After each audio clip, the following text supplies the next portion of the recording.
and welcome to another ZoidRush video. I'm your host, Tmzoids, as always, and we're back with our ZoidRush video.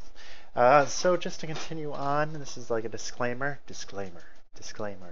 I'm not going to be talking about video games. I usually talk about video games, mostly League of Legends content on here, but I'm going to be talking about kind of a controversial or a topic that's been going on in the news, and just something that's happening on throughout the whole world, especially the country of the United States. I'm sure elsewhere in the world it also applies. And before I continue, just a little background about myself. If you do not know, most of you do know, but if you do not know and you're new to the YouTube thing and just watch me on YouTube, I personally want to work in the criminal justice field. I want to be a police officer when I get out of college. Once I'm done with college, I want to be a police officer and either work my ranks up to be like a chief one day, or just be a police officer and just stay within the ranks of just the lower ranks of police officer. And I'm not too sure on that, but what's been going on is actually all this pretty much police brutality you hear about, you hear all this jazz. So I kind of want to talk about a few things, give my 2 cents on the whole ordeal. And where do we start? Why am I talking about this? I'm talking about this because of actually a Facebook video, because thanks to our media and Facebook and all this jazz, we see it all the time now. Cameras are everywhere, videos get released, if it be on YouTube, if it be on the news, we see it. It's just everywhere. Reddit, Facebook, Twitter. And so I'm on Facebook, my friend links this video, and it's what do colored people think when they get pulled over by the police, right? And you get all these different colored people that get this BuzzFeed video. I'm not even kidding you. I'm laughing because of how ridiculous it is, honestly. But so it starts off like that. What do colored people think about the police? And it's trying to start this serious heading, and I could not take it serious. This is ludicrous. This is an insane video, and I'm sitting here that just in disbelief and shock that we're making this video, that BuzzFeed made this video, and this is getting shared on Facebook, and it had so many shares. It had like 20,000 shares, even more shares. If I can find the video again, I'll make sure to link it down below. It was like a while back, a couple days ago, and it just infuriated me because it was so stereotypical, and I was so frustrated, and I was so mad, and just some of the things, there were some well-educated people in there too, and you actually went to the video and saw the comments on Facebook, and a lot of the top comments were actually educated people who said, I'm a colored person, or I'm of a different color, and I do not think any of these things, and this is ludicrous. Like, it's insane.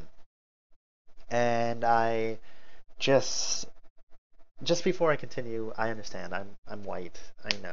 People are going to watch this and they're going to be like, you cannot be talking about this. Or you're going to be defending the police officers. Or you're going to be doing this because you want to be a police officer. I should have said this from the beginning. One, I'm not here to defend the police officers.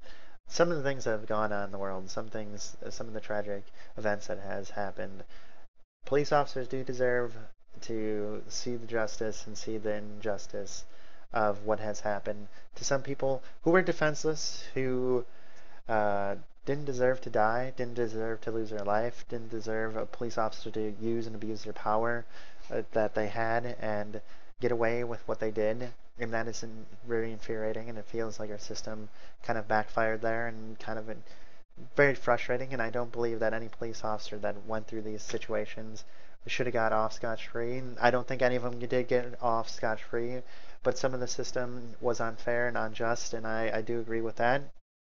And also, because I'm not of color does not mean that I still can't think some of these things are ridiculous, or some of these things are just out of the mind, ludicrous. And it doesn't matter how many people talk about it, if I was black or if I was Asian.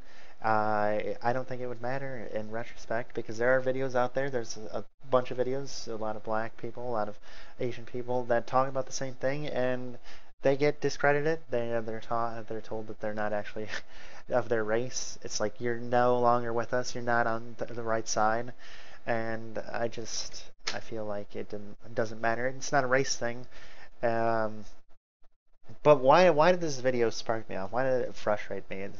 It was because, one, it didn't play the other side of the spectrum. It never showed a white person in the car with a black officer. It never showed a white person in the car with an Asian officer. It never displayed this. Never displayed this at all. It was always an older white male who looked like he was pissed off within the video as he was getting pulled over, and he's like, "You shouldn't do that," and I'm just like, this is bad. This is like, especially if you're a young kid and you're using Facebook and you see this video, and it's just a bad stereotype that you're taught, a bad stereotype that are we're having. And what does this come back to is when there was a test done, a test in the 90s, I'm pretty sure it was in the 90s, maybe in the 80s. There's a doll test, and most of you will know this, and I'll link it down below. There's a doll test about which doll is better. You had a black doll, and then you had a white doll, and in their inner minds, like subconsciously, everybody picked the white doll. And the black girls, you think, would pick the black girl doll because they thought it was a better doll, and no, everybody picked the white doll. And they asked questions to these little kids. They're little kids, keep in mind. And it's just something that I think a lot of us see and a lot of us endure now. I think it's just subconsciously is programmed into our brain, especially when we see the news all the time. News all the time. And it comes hand in hand with a lot of people, I think, when it comes to seeing a group of people. When I say a group of people, when you see a group of white people, everybody's like, oh, they're just being kids, no big deal, because they're never seen as bad or evil with on the TV. They never break a crime. They never do anything bad. They never vandalize. They're never hoodlums or any of that stuff. And then when you see a group of black kids, everybody freaks out. Everybody's like, these people are bad. And there's been social experiments about this. You can type it into YouTube, and there's social experiments about how a black person is trying to get into a car, and everybody thinks they're trying to vandalize or steal the car, and then a white person's doing it, and they do it for hours and hours, and maybe one or two people kind of look or stop, but not to the extent of a colored person. And it's the subconscious thing. So we go back, and I want to just go back to the video and main course here. It's frustrating to see, and it's very scary to see me going to a profession with police being so hated and heated right now. So frustrating, and it's scary for me. I think about it every day, and I'm not sitting here going, oh my god, I'm gonna get on the job and I'm gonna get shot. That's not what I'm thinking. And I just wanted to let you get into my mind here. So when I was growing up as a police officer, not once, not ever, not even right now, have I ever sat here and thought, I can't wait till I'm a police officer to take all these colored people off the street. I really despise Asians, or I really despise black people. I've never once in my mind, not in the back of my mind, not in the front of my mind, not in my heart, not in my gut, was I ever like, I need to be a police officer to clean up these roads because of all these colored people.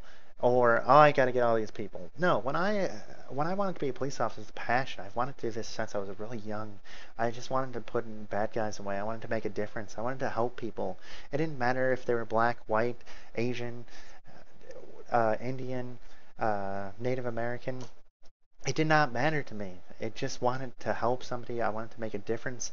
If it be a domestic case, a domestic violence case with two white people, go into there, help them, help the wife, or help even the male, depending if it's the male that's getting beat upon, and help them leave, help them escape from that situation, especially get the kids away. And that's what I wanted to do. I wanted to help one person in the world. That's all I wanted to do, and I still want to do that.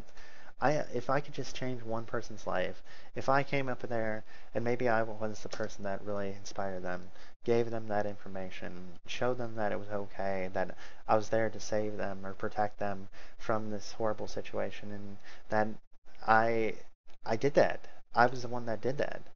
It was not once did anybody, and I can't speak for everybody, but I think a majority, if not all of us, not once was it coming in my mind, be like, we need to clean up those streets. We got to get those people off the streets. It never came to that. It never came to race or color. And I still don't think that's the case. Now, there are bad people. There are bad cops, corrupt cops. And like I said before, I think it is true. It is evident that there are some, if it be old or young, that are just bad apples. They abuse the system. They use their power to their advantage. They are rougher and tougher. They focus and prone on to certain individuals, and that saddens me. It saddens me that I cannot do that at all. But change them. It really does. So I usually come up with solutions or ideas of how things can change with my gaming, And I sat here and I thought some of the things that could be helpful with the community. First things first, I think the media and what we see on TV is all blurred. I think it's all entertainment value, and we're getting so used to it. And it's so subconscious into our subconscious that we really don't get a choice or an opinion. Yeah, we think about things, but deep down in your subconscious. And I remember watching this documentary about this individual. I believe it was a male, and he said, my grandma was a civil rights leader. Like, she wanted to help the black people be free and have the equal rights. And he was talking about how his grandma got older and she suffered from Alzheimer's. She ended up in a home, and she would say these nasty, profound things deep, deep down in her brain because subconsciously she never thought these things when she was normal and she didn't suffer from Alzheimer's. She she didn't think these things, but now that when she subconsciously saw them and all the TV and the hate and all the media and all the things that she's read in the papers and everything she fought for, subconsciously was coming out of her brain. She was saying these nasty things. She was thinking these things, like I said, because she had Alzheimer's and came out. And it just, I think, deep down subconsciously we do. It's brained into us. Like I said, it's media. If it comes from Facebook, Twitter, YouTube, Reddit, if it be our news ourselves, our news, depending on how it's described. If you take a media class in college, actually, I took a media class in college, and we actually went into the words of how they describe different people just to kind of make one race or one ethnicity look different or look kind of word differently within the media, and it just plays a little role of how everything was described and changed aspect and kind of made um, sorry, let's scratch that. But I did take a media class, and it just was amazing how the words and how the media portrays and words things differently depending on who they're talking about, retrospectively. And so, long story short, what we can do, or most of us can do, is educate ourselves.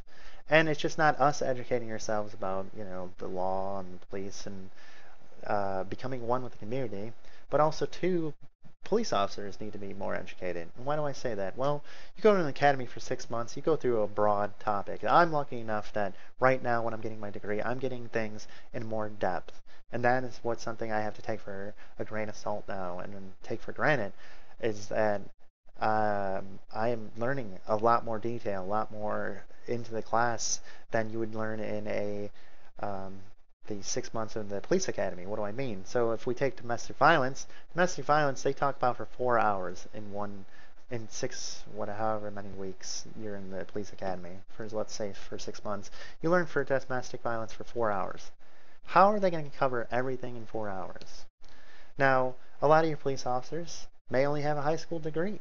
Maybe they got to go back. Maybe they need an associate. See, I'm going for my bachelor's personally. But the majority have a high school or associate's degree. There's quite few that have a bachelor's degree, and then like a very, very slim, this is usually your chiefs and your higher up people, that have a master's degree. So it comes to education all over. I think the best thing that we can do as a whole, as a community, if it could be the police officer, the community itself, the government, whoever else wants to be educated, I guess at this point, I think I covered everybody. I think everybody needs to be educated, and I think we need to kind of open up, and I think the police around us, also the agencies that are around us, have to work on the community. Go out to community picnics, go out to barbecues, go out to events, just show up there friendly, talk there, go to a community home, older home, go out to a public or schooling event where the police can talk and the little kids can ask questions. I think that is the most important thing. And like I said, there's going to be a few bad apples out there, and it is frustrating that they represent us, and that's what's seen in the news because that's what grabs the attention. Good things do hit the news. I'm not saying no, you never see anything good about the police in the news, but you're going to always see the bad things. That's what grabs a lot of people's attention, the horrible, horrific acts. And sadly there's just going to be a few bad apples, and I'm not giving them justification. I think they deserve to rot in hell and deserve to punish for what they did and the horrible acts that they've committed. And the system sometimes is unjust, if it be a police officer, if it be somebody else. And all I can say is that videos like I saw in the BuzzFeed video about how them being pulled over. I never once was ever thinking, oh, I can't wait to pull over somebody specifically. And then I think that's for a lot of people. That's all I can really say. I know this is not my usual topic, and I was all over the place and ranted, but uh, it was just something that really comes to heart. Something that being a criminal justice major, it just saddens me that so many people put distrust and that help them keep their community safe. And it's not that like I said, I'm not here to defend the police officers. I'm not here to defend the government or anybody here, the ban. It was sad, and just wanted you to see into my mind there. And thank you all for watching. And I know, like I said, it was rambling and being incoherent and idiot. But the biggest thing I can ever say is education. Education's key, and I think it goes in all aspects. And I think that is the biggest thing we could ever do for if it be policing and somebody that wants to know more about the police or the law. I always recommend that they're a little bit more educated, and hopefully, we can see these tragedies stop, and we can actually see some brighter things, and Facebook can actually put up something that, hey, they respect and enjoy and love about seeing from their police, and it's just more positive light, because those are ultimately the people that are going to be knocking on your door if there's domestic violence. Those are the people that are going to be knocking on your door if there's a disturbance or loud arguing. Those are the people that are going to take those children if there's I guess this is also domestic violence case, save those children, take them elsewhere. Uh, those are going to be the ones you call for help. But that's it. Not to be depressing or a sad note, but thank you all for watching, and I will see you all next week. Bye, guys.